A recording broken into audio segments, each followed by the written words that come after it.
Semoga tetap sehat dan selalu dalam lindungan Allah Subhanahu wa taala ya. Amin ya rabbal alamin. Oke guys, di sini ketemu lagi bareng aku Jihan Kemala di podcast Pendidikan Non Formal 2B. Nah, pada podcast kali ini kita kedatangan tamu yang luar biasa spesial. Ada yang bisa nebak nggak nih siapa? Ya, beliau adalah Sally Widya Utami yang merupakan mahasiswi Pendidikan Non Formal 2B juga nih.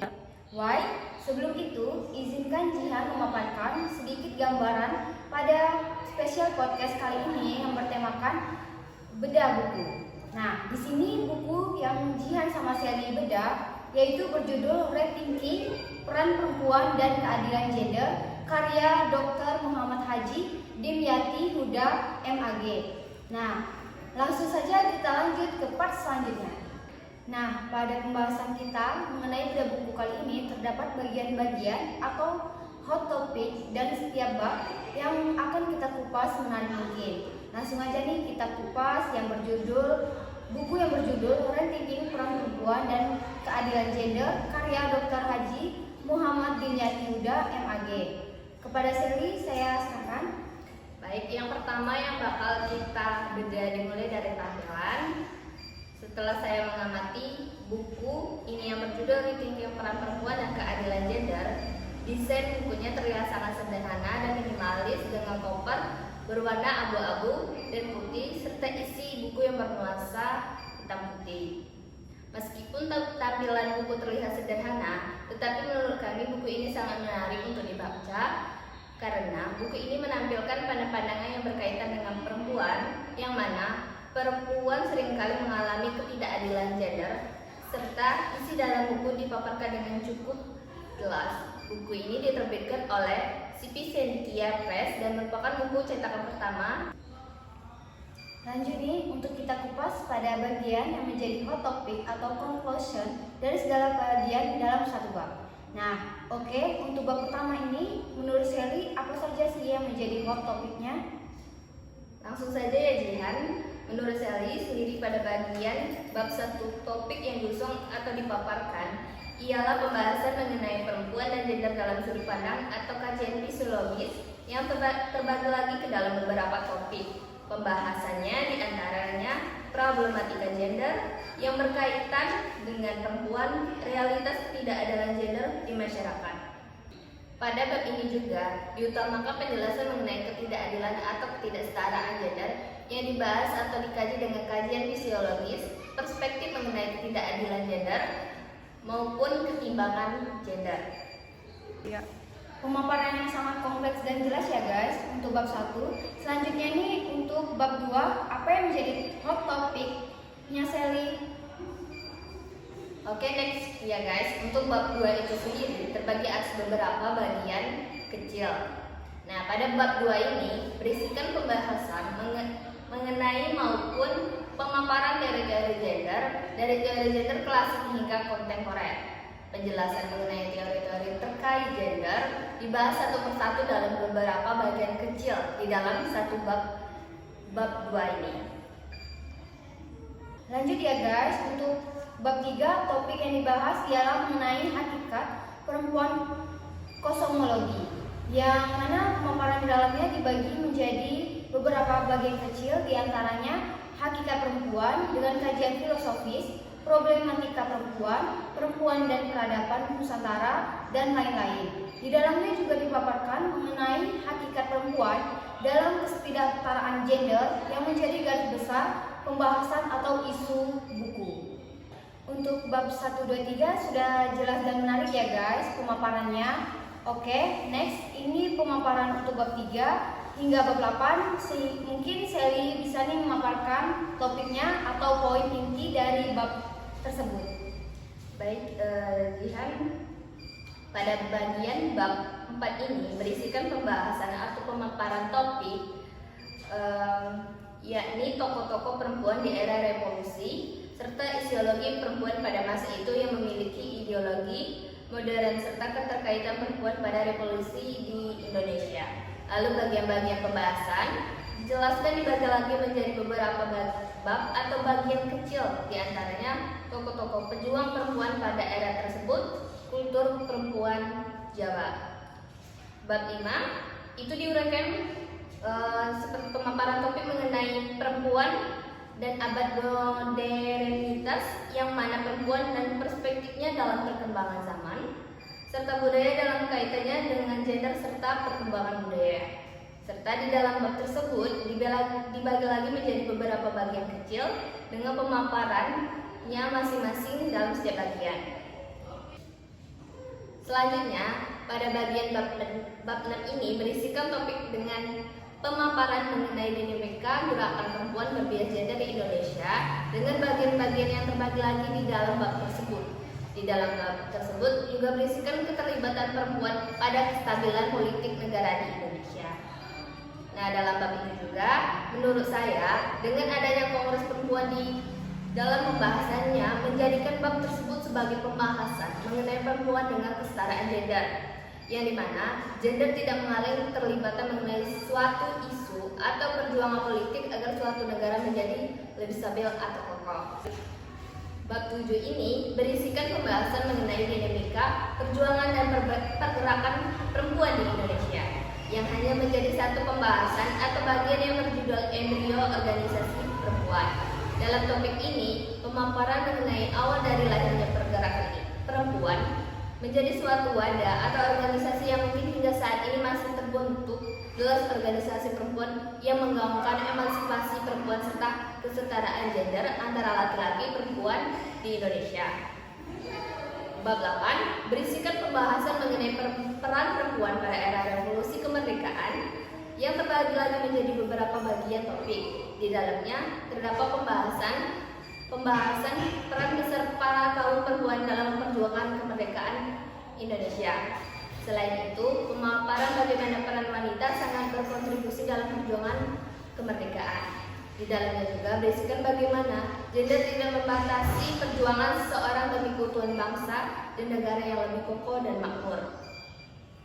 Lengkap sekali ya pemaparan dari Sally mengenai beberapa bab tadi. Lanjut nih untuk beberapa bab berikutnya, Jihan saya sendiri bakal mengupas sampai ke sebelumnya. Langsung saja pemaparan bab 9 dan seterusnya akan saya sendiri yang membahasnya. Pada bagian bab 9 ini dijelaskan bagaimana permasalahan yang terjadi akibat penolakan dan perempuan pasca kemerdekaan. Di dalam juga terbagi atas beberapa topik pembahasan bagaimana peran perempuan dalam membantu keutuhan negara dalam hubungannya dengan politik, bahwa wanita tidak hanya bergelut dengan anak dan di rumah saja, akan tetapi mempunyai kapasitas di dalam dunia politik. Selanjutnya bab 10 itu pada bagian ini diberisikan pemaparan topik yang mengenai perempuan pada masa demokrasi liberal. Di dalamnya dibagi menjadi beberapa bagian topik, yaitu yang memuat bagaimana keterkaitan perempuan pada era tersebut demi memperjuangkan kemerdekaan RI. Nah, dengan adanya campur tangan perempuan di dalam ranah tersebut, diharapkan bahwa gender diselesaikan dikarenakan wanita memiliki sifat dan berperasaan. Oleh sebab itu, kesetaraan gender dan ketimpangan gender mampu dihapuskan. Lalu pada bab 13 ini, pemaparan mengenai pemberdayaan perempuan kontemporer. Di dalam bab ini terbagi lagi menjadi beberapa bagian kecil yang menjelaskan bagaimana para kaum perempuan era kontemporer agar selalu on point dan diberdayakan. Pemberdayaan itu sendiri dimulai dari strategi-strategi merefleksi permasalahan yang ada pada perempuan. Menurut pastinya jika ada kelebihan ada pula keterbatasan. Nah, untuk pemaparan selanjutnya gimana nih topik selanjutnya menurut Sally? Oke, next menurut pandang saya sendiri ialah berawal dari kelebihan dahulu. Kelebihan buku yang kami bedah ini itu yang pertama, gaya penyusunannya mudah, ringan dan dapat dipahami. Kedua, cerita maupun struktur runtut dan jelas. Terakhir, buku ini tidak hanya menceritakan kelebihan seorang perempuan, namun memperjuangkan akan kemerdekaan RI, Republik Indonesia. Keempat, buku ini menceritakan peristiwa yang penting dalam sejarah perempuan. Kelima, sumber penulisan cerita dalam buku jelas dan akurat. Keenam, ukuran buku yang standar memudahkan kita untuk membawa buku kemana-mana.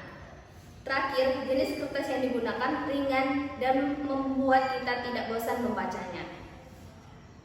Selanjutnya, keterbatasan buku yang kami bedah ini, menurut kami tidak semua sisi kehidupan perempuan dapat diceritakan secara detail dan akurat.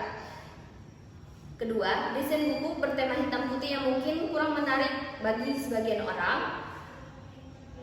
Lalu, manfaat secara kognitif, afektif, psikomotorik sebagai pembaca itu. Nah, kalau untuk sebagai kognitif itu bisa digunakan sebagai tambahan wawasan dan pengetahuan seorang pembaca untuk dibagikan kepada pembaca lain ataupun bahan diskusi lah. Jadi pembaca tidak hanya mempatokkan pada pembacaan yang ada pada satu judul buku, tetapi jadi dari buku-buku umum seperti buku ini misalnya. Tidak hanya dari sisi materi semata, tapi di dalam buku ini juga bisa kita ambil pelajaran dari seorang perempuan yang sangat suka membaca untuk menambah pengetahuannya. Bahkan perempuan memiliki keistimewaan sendiri.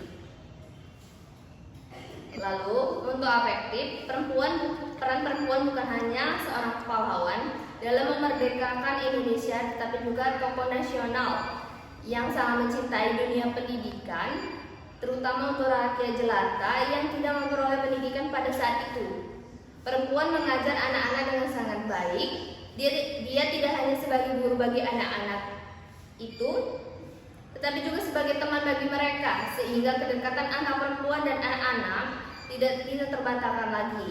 Ini bisa dijadikan contoh sebagai pembaca agar bisa menciptakan hubungan yang baik dengan orang terdekat, sehingga seorang pembaca bisa mengenal orang lain lebih baik lagi dan mengetahui ketika seseorang mendapatkan masalah. Lalu untuk yang bagian psikomotorik ini, perempuan itu tidak hanya cerdas kognitif tetapi juga cerdas dalam kesenian. Dibuktikan dengan dibentuknya Kongres Perempuan pada masanya serta pembentukan kelompok tokoh revolusi wanita yang membantu dalam kemerdekaan serta kestabilan politik di Indonesia. Salah satunya Wani, Kowani, dan lain sebagainya. Lalu pada bab 11 ini berisikan pemaparan topik mengenai konsolidasi organisasi perempuan di Indonesia yang terbagi menjadi beberapa bagian dan struktur pembahasan, yang mana dalam materi tersebut dijelaskan bagaimana peran perempuan dalam memperjuangkan kemerdekaan RI. Nah, selain itu perempuan juga terlibat langsung dalam ajang-ajang serta pertemuan pergerakan agar RI tetap utuh dan merdeka.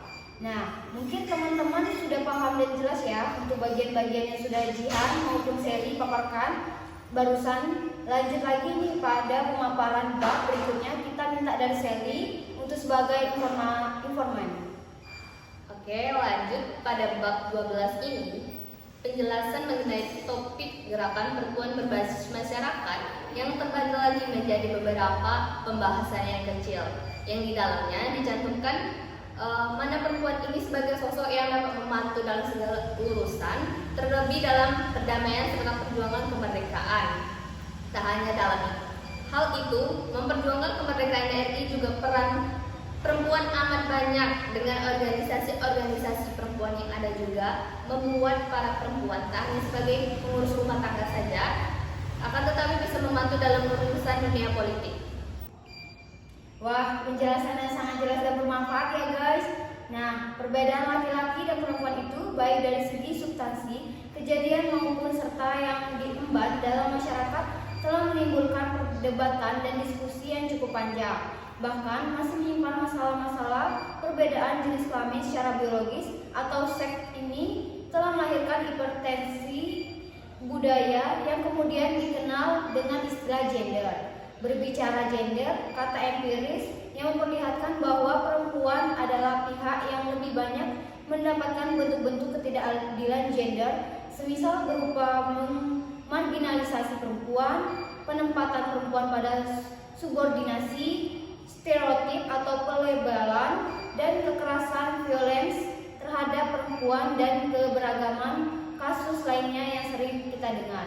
Nah, buku ini juga hadir mengajak pembaca untuk berwisata untuk memikirkan kembali rethinking emansipasi kaum wanita dalam hubungannya dengan partisipasi, kesetaraan masyarakat karena bagaimanapun permasalahan gender ini sangat mempengaruhi pembangunan suatu negara. Harapannya tentu saja agar pejuang kesetaraan gender ini di Indonesia segera dapat divalidasikan dalam rangka membangun tahanan sosial yang lebih. Tidak terasa sudah cukup lama ya kita berbincang dengan Sally selaku informan yang kita ajak diskusi pada podcast kali ini. Banyak sekali pelajaran yang dapat kita ambil dan dari podcast ini. Tentu saja bukan hanya buku yang menarik untuk dikupas dengan mendalam, akan tetapi juga peran-peran perempuan maupun ketidaksetaraan gender yang kerap kali kita dengar dibahas dari mulut ke mulut. Nah, bukan hal mudah untuk menjadi seorang perempuan. Semua itu adalah takdir dan jalan hidup yang sudah kita dan Tuhan Yang Maha Esa sepakati. Nah, pada podcast kali ini kita berat rasanya untuk disudahi, tapi harus dihancupin ya, karena waktu juga terus berjalan. Untuk itu saya Jihan Kumala dan rekan podcast saya Sally Widya Utami, pamit undur diri kembali ke kalian dan sampai jumpa. Wassalamualaikum warahmatullahi wabarakatuh.